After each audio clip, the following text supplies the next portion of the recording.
चलो इसके बाद हम बात करते हैं सेकंड स्टेप की, that is cutting of DNA. Obviously बात है, मैंने डीएनए निकाल लिया तो यार मुझे डीएनए को कट भी तो करना पड़ेगा ना। अब ये तो है नहीं कि भाई मैं ऐसी पूरा डीएनए यूज कर लूं। इतना क्यों करें? Cutting of DNA by restriction enzyme. दिमाग। अब यहाँ पे डीएनए को कट करने के लिए अपने को एंजाइम चाहिए, तो यहाँ पे मान लो कि ये रहा डीएनए, रेस्ट्रिक्शन एंजाइम।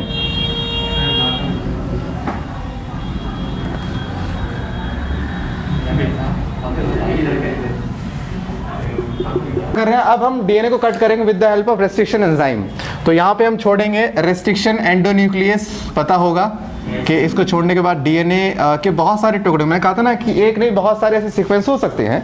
तो मान लो यहाँ पे डीएनए के बहुत सारे पीसेस हो जाएं। लेट्स सपोज डीएनए के बहुत सारे यहाँ पे टुकड़े हो गए हैं।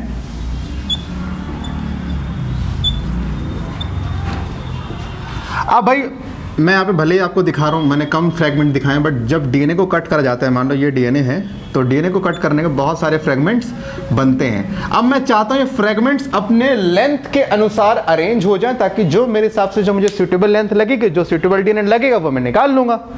अब इसको अरेंज करना ज़रूरी है कि नहीं?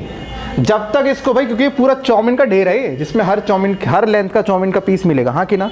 अगर मैं इसको अरेंज कर दूं तो शायद मुझे आसानी रहे ये जानने में कि कौन सा डीएनए मेरे काम का है, कौन सा नहीं। तो सेकंड स्टेप तो कटिंग है। जो तीसरा स्टेप हमारा आता है, that is separation of DNA by gel electrophoresis. Separation of DNA by gel electrophoresis. अब भाई यहाँ पे ये टेक्निक क्या है? इलेक्ट्रोफोरेसिस का मतलब, फोरेसिस का मतलब होता है अलग होना। Electro means in the presence of electric field. Chemistry का चैप्टर नंबर 5 सरफेस केमिस्ट्री का सेकंड लास्ट पेज आपको मिलेगा ये चीज़। इलेक्ट्रोफोरेसिस माने जब इलेक्ट्रिक फील्ड के अंदर आयंस मूव करते हैं टूवर्ड द अपोजिट चार्ज या अपोजिट साइड, इस मूवमेंट को हम क्या बोलते हैं? इलेक्ट्रोफोरेसिस। और अगर ये काम जेल में होगा तो इसको क्या बोलेंगे? Gel electrophoresis. जेल कौन सा?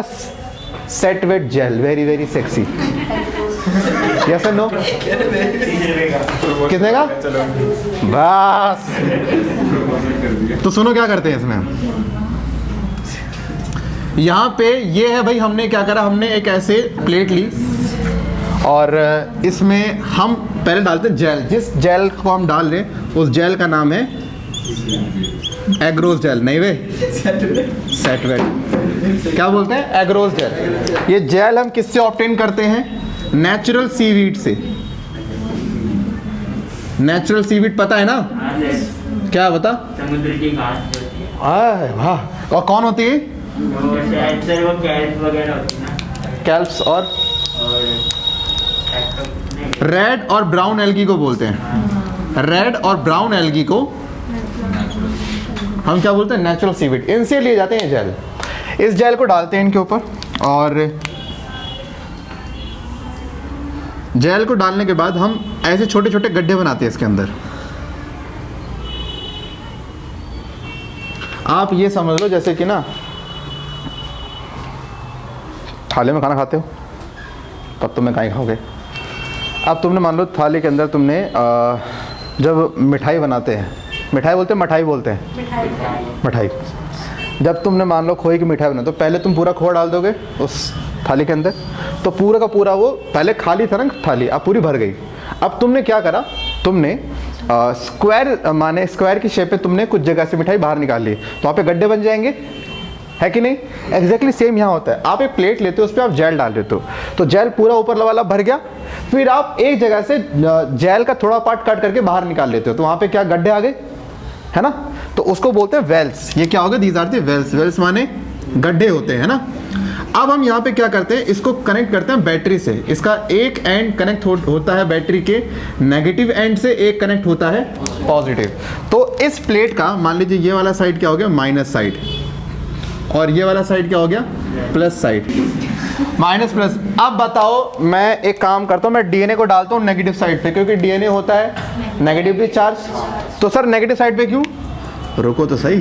डीएनए मैंने यहाँ डाला, डीएनए क्या है? Negatively charge. जैसे ना बैटरी ऑन करी, तुरंत इलेक्ट्रिक फील्ड क्रिएट होगा from positive to minus side. और इलेक्ट्रिक फील्ड के अंदर क्या होता है, प्लस चीज मूव करती है टुवर्ड माइनस, माइनस करता है टुवर्ड प्लस। क्योंकि डीएनए माइनस चार्ज है तो डीएनए मूव करेगा प्लस चार्ज की तरफ, है नहीं। जो सबसे छोटा कहते हैं ना, बिल्कुल जो नाटा सा पौवे भर का होता है वो बहुत तेज भागेगा, और जो बहुत थोड़ा सा जिसका वेट होगा वो थोड़ा तकलीफ होगी। माने जो पतला होगा छोटा वो बहुत तेजी से भागेगा, और जो बड़ा होगा थोड़ा वो स्लोली भागेगा। तो यानी जो सबसे छोटा डीएनए सबसे आगे पहुंचेगा, उसके बाद उससे बड़ा डीएनए। माने यहाँ पे डीएनए अपने साइज के बेस पर अरेंज होंगे कि नहीं होंगे? तो यहाँ पे डीएनए अरेंज हो गया। लेकिन मुद्दे की बात है, आपको यहाँ पे डीएनए को ना देखना होता है, इस जेल में डीएनए है कहाँ। तो आप क्या करते हो, इनको देखने के लिए आप ऊपर से एक डाई डालते हो। कौन सी? Ethidium bromide.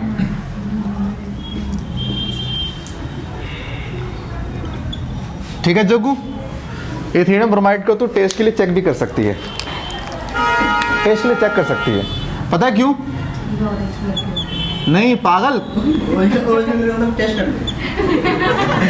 ये एक डाई है, और जग्गू को ट्राई जरूर करिए, एक बार टेस्ट कर लियो। ये कैंसर कॉज करता है, इसलिए जब भी इस डाई का यूज करते हैं तो आपको थोड़ा सा ना सतर्क सावधान रहना पड़ता है। ये नहीं लिया, मजा नहीं आया भाई, नहीं रहोगे फिर। It's a carcinogen. कार्सिनोजन माने कैंसर कॉजिंग एजेंट, जो कैंसर कॉज करे वो ये बहुत खतरनाक कार्सिनोजन है। ट्राई करिए। जब डालते हैं इसको तो इथिडियम ब्रोमाइड जैसे होता है ना कि बंदर पैर पकड़ लेता है जब जाते हैं, ए देना कुछ खाना देना, उससे पता नहीं तुमसे भिखारी तो ये बंदा है, लेकिन उसे लगता है कि हाँ मिल जाएगा। तो यहाँ पर वैसे डाई इन डीएनए की स्ट्रैंड के साथ अटैच हो जाते हैं। ये फायदा है डाई का। अब मान लो आपने डाला डाई तो इन सब पे लग गया, फिर आपने ऊपर से छोड़ दी अल्ट्रावायलेट रेडिएशन। जैसे आप जैसी इथिडियम ब्रोमाइड यूवी के कांटेक्ट में आता तुरंत ये ऑरेंज कलर का दिखता है। कैसे? यानी कि जहां जहां देखो जेल तो ट्रांसपेरेंट होगा, जहां जहां डीएनए को वहां पर ऑरेंज कलर आ जाएगा। माने ये रहा आपका डीएनए। माने आपके डीएनए को देखने के लिए कौन सा डीएनए कहां पर है, कितनी लेंथ है, हमें इस डाई का यूज करना पड़ेगा, वरना आपको दिखेगा नहीं ना डीएनए। डीएनए तो आपका ट्रांसपेरेंट सा होता है, काइंड ऑफ ओपेक कलर में होता है। तो यहाँ पे इथिडियम ब्रोमाइड बताएगा कि आपका डीएनए यहाँ है, लेकिन कब? इथिडियम ब्रोमाइड के बाद आपको यूवी रे छोड़ना पड़ेगा इस पूरे प्लेट के ऊपर। जब यूवी रे में रखोगे तो क्या दिखेगा आपको? ऑरेंज कलर में दिखेगा। सो ये ऑरेंज कलर जो है ये आपका डीएनए है। आप कहते हो सर मुझे ना ये वाला डीएनए बाहर निकालना है, मैंने आपका इसमें इंटरेस्ट आया है, इसे क्या बोलेंगे? Gene of interest. यस और नो? Gene of interest. आप जब इसे बाहर निकालोगे तो इसे बोलते हैं इल्यूशन। क्या बोलते हैं? इल्यूशन का मतलब होता है कि आपने उस जेल से डीएनए को बाहर निकाल लिया। जब आप इस जेल से डीएनए को बाहर निकालोगे इसे क्या बोलते हैं? इल्यूशन। That's it. तो हम इस प्रोसेस में कैसे डीएनए को अलग करते पता लगा? डीएनए को रखते हैं टुवर्ड द नेगेटिव टर्मिनल। अगर आप रखते हैं प्लस के साइड तो डीएनए मूव करता ही नहीं ना। आप रखो माइनस साइड में, जैसे ही आप बैटरी करोगे तो ये मूव करेगा टुवर्ड प्लस चार्ज। जो सबसे छोटा डीएनए वो बहुत तेज भागेगा, और जो सबसे भारी डीएनए सबसे स्लो भागेगा। हाँ कि ना? एक सवाल आता है सर ये जेल हमने यूज़ क्यों करा? भाई जेल क्यों यूज़ करा? कुछ तो लॉजिक होगा ना। वो तो कोई भी कर सकते हैं। इसी जेल को क्यों यूज़ करा? इसमें पोर्स होते हैं। क्या होते हैं? मैं समझाता हूँ कैसे। जब कभी रामलीला वगैरह होती है तो बहुत भीड़ होती है, तो लोगों के बीच में से गैप होते हैं। मान लो सब लोगों को आपने पत्थर का बना दिया, सबको क्या? पत्थर का, और कुछ के यहाँ के गैप, कुछ के यहाँ पे गैप होगा, कुछ के यहाँ से, हमारे कहीं गैप होता है ना।